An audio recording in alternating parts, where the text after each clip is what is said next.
Yuk, kita mulai, let's go. Ya, assalamualaikum, selamat malam. Ini saya sekarang bersama saya Afid dari SRFC Surabaya. Ya, ini saya mengundang saudara Afid karena dia adalah pendiri dari komunitas SRFC Pengda Surabaya. Dan ini saya mau bertanya-tanya mulai awal komunitas SRFC dibentuk sampai sebesar ini. Saya pengen tahu gimana, monggo jelaskan Mas Afid.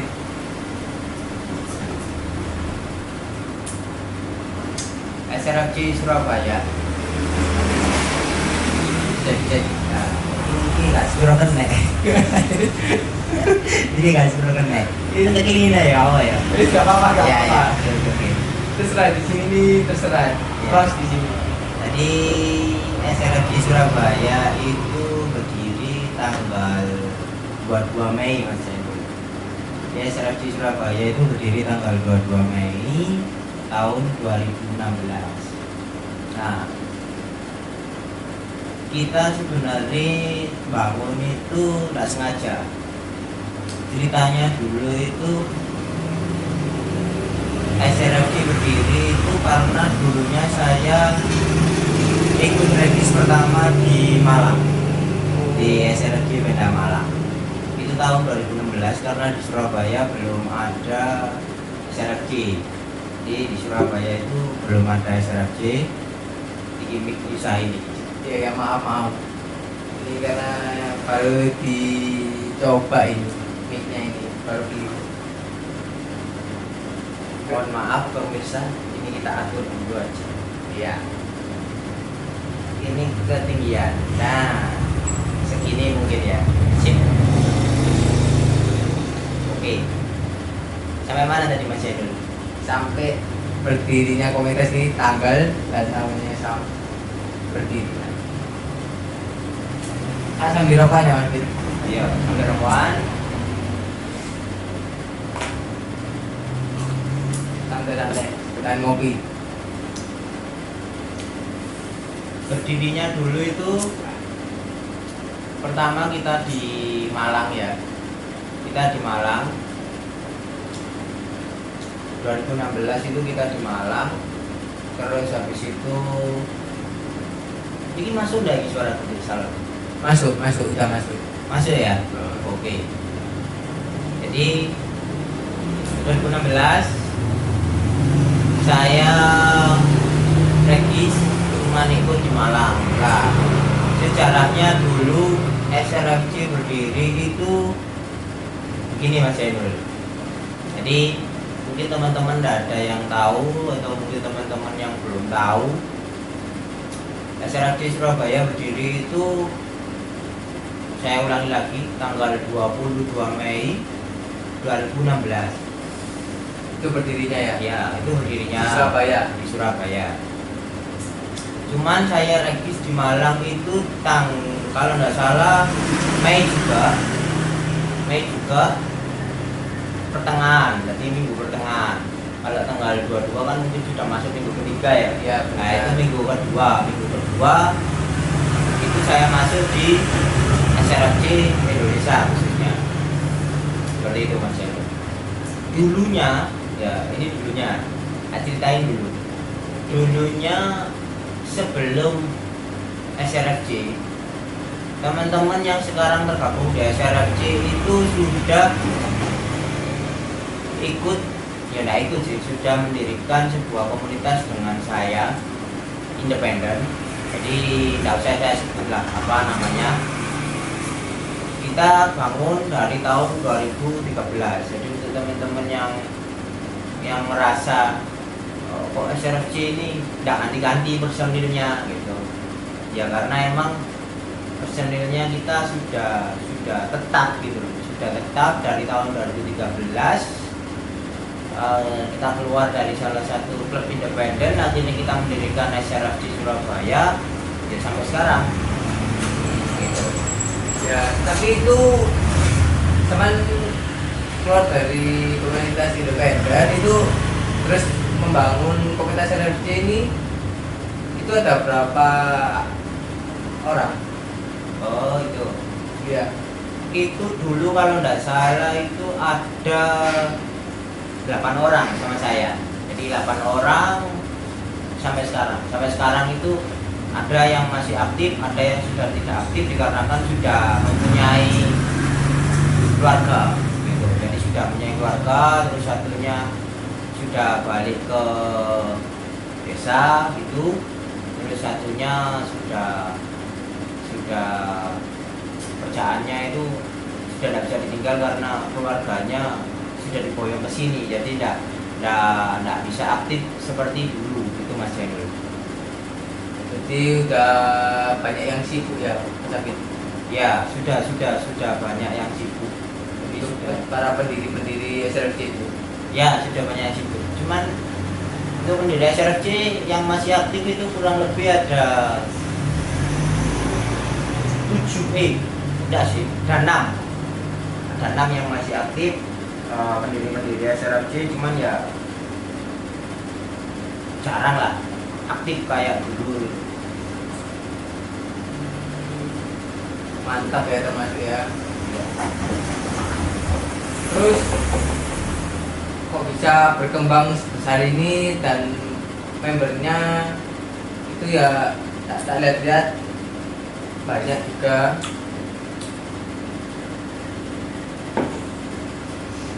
Ya, jadi setelah saya ini kilas balik dulu ya. Oke, baik. Setelah saya keluar dan mendirikan SRFC, ini polanya saya rubah. Yang sistemnya dulu hanya sekedar komunitas, klub yang membesarkan namanya, ya. Nah, ini polanya sistemnya kita rubah menjadi keluarga. Jadi seperti itu Mas Hendro.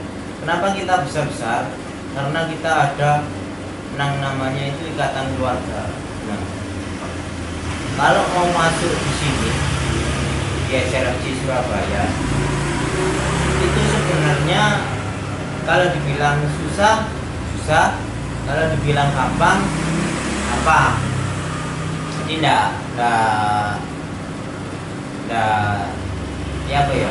bilang susah, kalau dibilang gampang ya gampang, tergantung daripada Anda gitu.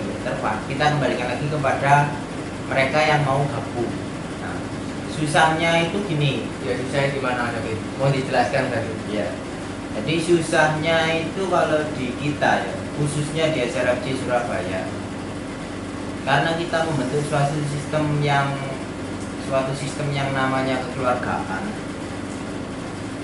Kalau kamu mau dianggap keluarga, nah, kalau kamu sudah mau dianggap keluarga, itu ada beberapa fase ya Mas Heru. Ada beberapa tahapan. Karena kita benar-benar mau mencari yang nantinya buat fondasinya kita untuk kedepannya ini bisa diteruskan ke member yang baru. Salah satunya, kamu mau masuk di sini dan kamu dianggap keluarga itu harus membutuhkan waktu kurang lebihnya 2-3 tahun sih. Wih, lama ya Pak Peter? Ya, jadi kalau kamu mau dianggap, makanya tadi itu, kalau kamu dibilang masuk sini dibilang gampang, kalau dibilang susah ya susah, karena dikembalikan lagi kepada orangnya gitu, kembalikan lagi pada anaknya siap tidak. Kita tidak pernah membebankan syarat-syarat atau registrasi. Kamu masuk harus bayar sekian, kamu masuk harus wajib kopsan berapa bulan, itu tidak. Oh, di sini di Kementerian SRFC tidak ada kayak pungutan biaya untuk masuk gitu? Tidak ada. Nah, nanti untuk mengenai biaya saya jelaskan lagi. Oke. Baik. Jadi di acara C itu waktu gitu. Kita bikin waktu. Jadi kita bikin waktu yang membuat mereka sebenarnya ujiannya mereka untuk masuk di kita itu waktu itu tadi. Selama 2 sampai 3 tahun kamu betah tidak masuk atau masih tetap ingin gabung dengan kita atau tidak, itu ya 2-3 tahun itu tadi. Jadi kita tidak membebankan, terserah kalian mau kopdar, mau kopsan. Cuman kalau dianggap status itu ya tidak ada status.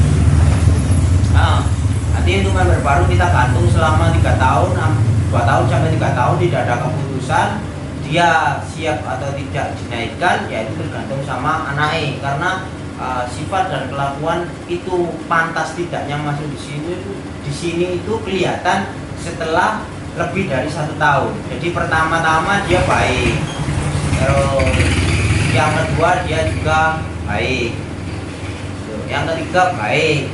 Tapi tidak tahu kan kalau sudah beberapa tahun, 1 tahun, 2 tahun, itu mungkin kelihatan. Ada yang bagus selama 2 tahun, 3 tahun belum tentu bagus, itu juga tahu. Itu udah ada member kayak gitu.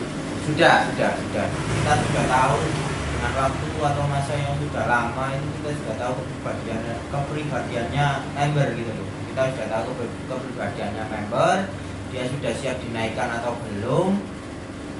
Nanti kalau sudah siap dinaikkan ya akan kita naikkan. Cuman ya itu tadi maksimal 2 tahun. Jadi 2 tahun untuk kamu bisa naik ke tingkat yang namanya prospek. Jadi dari partisipan kamu sudah masuk ke salah satu tingkat yang namanya prospek lah. Kalau sudah kamu naik prospek, itu kamu sudah dianggap sebagai keluarga kecil, jadi belum keluarga besar. Kecuali kalau kamu sudah dapat nomor regis atau sudah punya barcode yang dibikin diklat sama pusat, itu baru kamu masuk jadi keluarga besarnya SRFC Indonesia. Cuman kalau kamu sudah naik dari tingkatan ke partisipan ke prospek, itu kamu sudah menjadi keluarga dari SRFC Surabaya. Jadi khusus Surabaya emang kita bentuk seperti itu. Ada 2 tingkatan. Satu keluarga dari SRFC Surabaya, yang kedua kalau kamu sudah lulus jadi keluarga SRFC Surabaya, baru kamu bisa naik tingkat ke keluarga besar SRFC Indonesia, supaya nantinya Surabaya ini mempunyai pion-pion gitu, mempunyai orang-orang yang sudah benar-benar kita seleksi gitu. Yang sudah benar-benar kita seleksi, kita sudah benar-benar melihat kapasitas kemampuan daripada anak tersebut yang kita ajukan nantinya, bila mana teman-teman yang lama ini tidak mumpuni karena waktu dan keluarga. Jadi yang baru-baru yang sudah kita poles, yang sudah kita didik lah masalahnya, itu sudah siap untuk diterbangkan ke lapangan yang khusus untuk SRFC Indonesia mewakili dari Surabaya. Seperti itu Mas Diana. Jadi sangat lama ya Mas Bidal agar bisa dianggap untuk menjadi keluarga Surabaya dan keluarga besar SRFC Indonesia. Ya. Karena kita bentuk sistem seperti itu juga melihat daripada yang dulu. Ini sistem kita bentuk setelah ada beberapa kasus dan kejadian, khususnya baru pertama buka itu 2016, 2017. Setelah itu 2018 awal, 2017 akhir kita bentuk sistem yang seperti itu akhirnya. Jadi sistem ini sudah kita jalankan selama hampir 3 tahun lah. 3 tahun dari tahun 2017, 18, 19, 20 kan. Jadi sistem ini sudah kita bentuk 3 tahun. Makanya kenapa kok ada yang bilang SRFC Surabaya kenapa kok membernya nggak nambah-nambah kan gitu? Iya kok. Nah, tetap orangnya kok itu aja gitu. Ya. Nah, karena kita memilih kualitas gitu. Kita memilih kualitas daripada kuantitas gitu. Kita tidak perlu member banyak ya. Jadi kita tidak munafik gitu. Kita tidak memungkiri kalau member banyak itu enak gitu.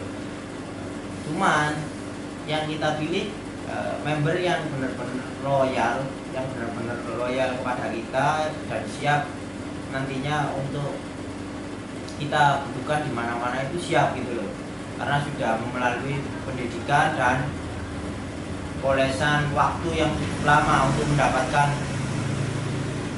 salah satu nomor regis prospek itu aja. Makanya dia pasti akan siap nantinya untuk diterjunkan di tempat-tempat mana saja yang kita butuhkan. Itulah ada diskusi dengan klub sebelah, atau mungkin ada diskusi dengan pihak sponsor, atau mungkin ada diskusi dengan Pak Ivan, atau mungkin ada diskusi dengan orang pusat itu. Nah, itu seperti itu sudah siap gitu. Karena belum tentu yang member banyak itu bisa apa ya, bisa membangun suatu komunitas dan klub itu belum tentu. Yang penting